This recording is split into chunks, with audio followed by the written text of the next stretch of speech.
Hi guys, welcome back to the channel. In this video, I'm going to show you how to fix live wallpaper not supported on TikTok. So the very first thing you have to do, you have to just go to the Play Store. Here you have to search TikTok, right? Right now, let me tell you that in my country, TikTok is banned. That's why I cannot show you, right? So I will show you the same thing what you have to do.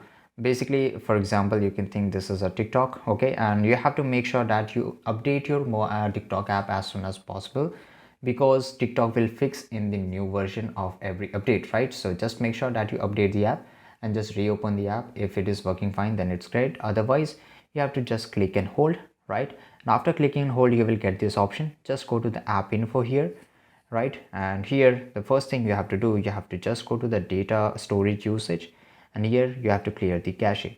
After clearing the cache, just reopen the TikTok app and it is working fine, then it's great. Give us a thumbs up.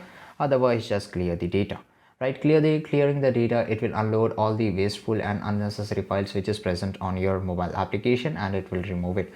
So this is it guys. If you found this video really useful, make sure to like this video, subscribe our channel, and see you guys in the next video.